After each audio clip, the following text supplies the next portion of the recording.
Aujourd'hui, le contentieux foncier représenterait 60% des affaires selon la Cour de cassation. Au Gabon, obtenir un titre foncier est comme qui dirait un casse-tête chinois. Et pour en parler, nous recevons dans le cadre de l'émission Ton droit, mon devoir, Maître Sylvain Obam. Il est avocat au barreau de Paris, et par ailleurs président fondateur du réseau international des avocats gabonais. Bienvenue, maître. Chère madame, je vous remercie de m'avoir invité. Alors, on va d'abord revenir sur la définition même du titre foncier. Qu'est-ce que c'est? Alors, pour définir simplement le titre foncier, c'était un document authentique établi par le conservateur des hypothèques au terme d'une procédure soit d'obtention d'un titre foncier sur un terrain nu ou de régularisation foncière.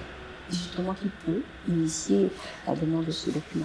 Toute personne peut initier la demande d'un titre foncier pour peu qu'il se prévale de droit sur la parcelle en question. Mais la loi fixe précisément une liste des personnes habilitées à initier une procédure de demande de titre foncier. Il s'agit du propriétaire, du copropriétaire, du curateur ou du tuteur d'une personne majeure au nom de sa famille ou du créancier détenant un jugement définitif de condamnation de son débiteur. Est-ce qu'un héritier peut obtenir un titre foncier? Oui, pour peu que la succession ait été clairement dévolue à la suite du décès du propriétaire qui a laissé les terrains ou les biens immobiliers à la disposition de ses héritiers. Parce que juridiquement, les enfants sont les premiers héritiers de leurs parents défunts. S'agissant des personnes physiques et des personnes morales, s'agissant des personnes physiques, il faut d'abord demander un formulaire de demande de régularisation auprès de l'Agence nationale de l'urbanisme et des travaux topographiques et du cadastre, l'ANUTC, et ensuite une copie légalisée de l'acte d'une pièce d'identité, notamment en cas de nationalité d'identité, passeport, permis de conduire ou titre de séjour pour les personnes vivant au Gabon et qui ne sont pas de nationalité gabonaise. Ensuite, vous pouvez, si possible, déposer auprès de la l'ANUTC un plan de situation ou un plan de bornage, si possible, j'insiste là-dessus, parce qu'à ce stade, il n'est pas nécessaire de produire ces deux éléments, puisque lorsque votre dossier de demande de titre de foncier va être enregistré, ce seront des éléments qui seront établis par les services techniques de la l'ANUTC. Maître, j'aimerais savoir qui délivre le titre foncier, l'administratif ou bien le juge judiciaire, parce qu'on peut se retrouver à être deux personnes à obtenir un même titre foncier pour un même terrain. Oui, cette question est lancinante et elle est aussi capitale. Alors, pour être simple, le titre foncier est délivré par le juge judiciaire, mais au bout d'une procédure qui est d'abord administrative. La phase administrative est établie, ou en tout cas elle est conduite par l'Agence nationale de l'urbanisme, l'ANUTC, qui, au bout de cette phase, délivre un titre définitif d'occupation. Mais ce titre définitif d'occupation ne vous confère pas la pleine propriété. Il n'est opposable qu'à l'administration. Alors, pour avoir la pleine propriété et obtenir un titre définitif, irrévocable, inaliénable et imprescriptible, vous devrez, ensuite de cette procédure administrative, procéder à ce que la loi appelle une réquisition d'immatriculation auprès de la conservation foncière. Et le conservateur foncier va ensuite transmettre l'ensemble des éléments que vous lui aurez produits au tribunal judiciaire. Et c'est le tribunal judiciaire qui délivre en définitive le titre foncier qui devient absolu. Vous parlez de toute une procédure, peut-être, mais quel est le délai justement de délivrance de ce document? Oui, c'est une question épineuse. Alors, ce délai est aléatoire, c'est-à-dire qu'aujourd'hui, les autorités publiques ont misé récemment pour réduire des délais de traitement de l'obtention de titre foncier qui étaient de 10 ans à 6 mois. D'accord. À 6 mois, effectivement, aujourd'hui, c'est un objectif qui est très louable, mais la réalité est tout autre. En tout état de cause, aujourd'hui, il n'est pas possible d'obtenir un titre foncier dans les 6 mois, puisque le dépend de l'enregistrement et la première demande, il faut compter 3 mois pour établir des dossiers techniques. Donc, dossier d'appontage, les plans délimitation, les plans de situation. Donc, vous avez un certain nombre de délais. Et lorsque vous procédez à une demande de régularisation foncière, vous avez ce qu'on appelle un affichage sur le terrain d'assiette pour éventuellement les personnes qui pourraient s'opposer à votre demande de titre foncier. Et vous avez à peu près 15 jours. Donc, quand on cumule tous ces délais, on peut difficilement obtenir, sans compter les aléas effectivement de contestation, qui peuvent renvoyer à une commission administrative lorsque la demande est toujours à la NUTC. Et une fois que vous avez terminé à l'UTC, le parcours n'est pas toujours terminé, puisque devant la conservation foncière, lorsque vous emboîtez le pas de la réquisition d'immatriculation, vous avez encore un délai de 15 jours d'affichage sur le terrain, pendant lequel des personnes peuvent éventuellement s'opposer à votre demande de titre de séjour. Et à partir de ce moment, on peut difficilement concevoir qu'un titre foncier puisse être obtenu dans les 6 mois. Mais c'est beaucoup de temps que vous parlez là maintenant. Est-ce que lorsqu'on achète un terrain, il faut d'abord avoir le titre foncier avant de construire? Ce serait l'idéal. D'accord. Ce serait l'idéal, mais dans ce cas, les titres fonciers obtenus avant la construction sont essentiellement les titres délivrés par la NUTC à la suite d'un allotissement. D'accord. Donc, c'est ce qu'on appelle l'attribution d'un terrain nu. La procédure est beaucoup plus rapide parce que c'est la NUTC qui vous délivre directement le titre foncier, puisque c'est elle qui vous cède la parcelle. Et vous cède une partie des parcelles appartenant au domaine privé de l'État. C'est la cession de parcelles effectuée par la NUTC. Concernant maintenant la régularisation foncière, qui intervient lorsque vous avez acquis un terrain, en guillemets, sans papier, et que vous y avez construit un bien, les délais sont un peu plus longs. Donc ils sont un peu plus longs, mais n'empêche, il faut attendre au bas mot, 6 mois, c'est pas concevable. 6 mois, c'est pas concevable.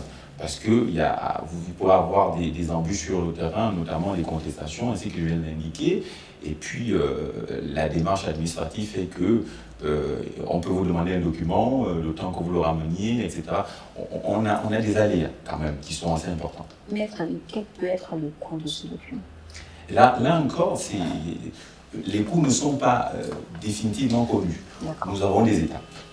Des étapes, notamment lorsque vous procédez à une régularisation foncière, vous avez à remplir le dossier de demande de régularisation. Et vous devez vous acquitter d'une somme de 5 000 francs à ce stade-là. Et justement, pour les frais de dossier, vous devez vous acquitter d'une somme de 50 000 francs. Et à ces frais-là, il faut ajouter des frais d'établissement des documents techniques. Donc, l'arpentage, les plans de délimitation des situations, qui sont d'un montant forfaitaire de 400 000 francs. Et il faut aussi compter qu'il y a un aléa assez important, c'est-à-dire que lorsque vous achetez un terrain en particulier, vous signez une attestation de cession de parcelle. C'est un document qui est établi par la NUTC, qui est mis à la disposition des usagers auprès des services concernés, en Toum par exemple, et vous devez faire signer ce document, la cession de parcelle, par le chef de quartier. Maître, le Gabonais lambda veut comprendre le titre foncier au Gabon, utopie ou réalité? C'est une réalité. C'est un titre spécialement réservé à un type de personne? Non, pas du tout. C'est une réalité. D'accord. C'est une réalité. Et j'exhorte vraiment les Gabonais à faire le nécessaire pour obtenir un titre foncier sur la parcelle qu'ils occupent. Parce que c'est un gage de sécurité. D'accord. Déjà de sécurité du vivant des propriétaires, mais aussi de sécurité au décès des propriétaires, parce que lorsque vous n'avez pas un titre foncier, si la personne qui a construit, qui était votre papa ou votre maman, n'est plus là, il sera plus facile pour que cette parcelle-là soit convotée, ou les biens qui sont inscrits, parce que quelqu'un pourrait se lever et dire que c'est ma parcelle, etc. Donc ce n'est pas une utopie. En revanche, c'est une véritable sinécure d'obtenir un titre foncier. Ça, c'est exact. Mais les autorités publiques ont quand même fait beaucoup d'efforts pour alléger les démarches, pour dématérialiser. Et vous avez aujourd'hui la possibilité d'initier une procédure de régularisation foncière, même si vous avez construit votre maison sur le terrain. Expliquez-nous, maître, on veut comprendre. Comment ça s'explique? C'est-à-dire que la régularisation foncière, vous avez auprès de la NUTC 2 procédures pour obtenir un titre foncier. Soit l'attribution d'un terrain nu, qui est une cession de parcelle effectuée par un lotissement aménagé par la MUTC, donc c'est la cession des terres appartenant au domaine privé de l'État, d'accord, soit une régulation foncière qui est le fait justement de sortir.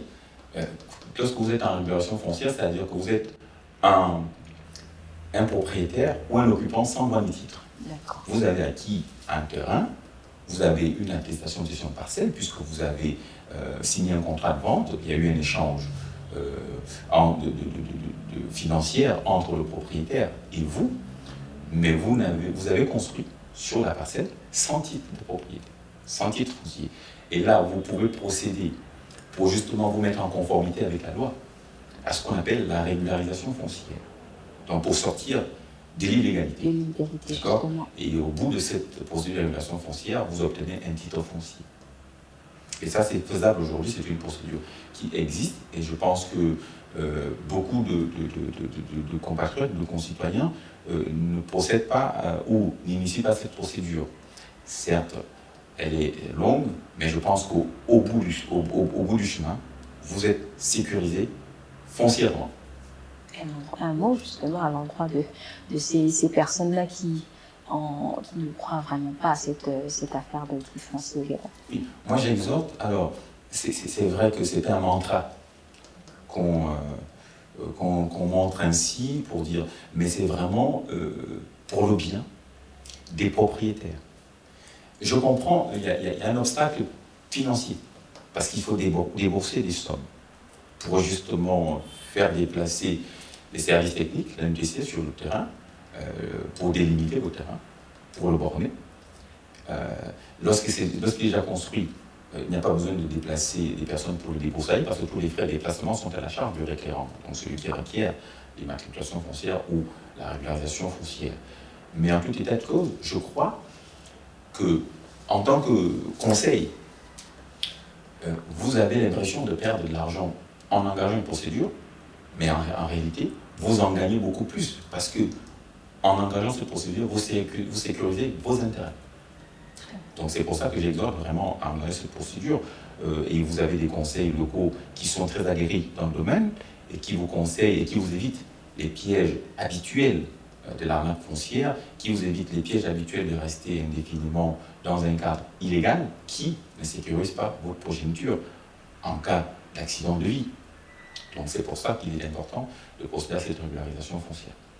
Voilà, Kelly, chers téléspectateurs, merci maître pour toutes ces précisions. Merci, chère madame. Alors, je rappelle aux téléspectateurs que nous recevons dans l'émission Ton droit, mon devoir, maître Sylvain Obam. Il est avocat au barreau de Paris et par ailleurs président fondateur du réseau international des avocats à Gagnon. C'est tout pour cette première partie consacrée à comment obtenir un titre foncier en République gabonaise. Ne nous quittez pas, chers téléspectateurs. Nous revenons pour la deuxième partie, cette fois-ci consacrée à comment se prémunir d'une arnaque foncière. Entre-temps, chers téléspectateurs, vous pouvez nous apporter des propositions ou même des remarques sur notre page Facebook /Ton droit, mon devoir. Notez-le, chers téléspectateurs, que nul n'a de droit contre le droit. À très vite pour la deuxième partie de cette émission.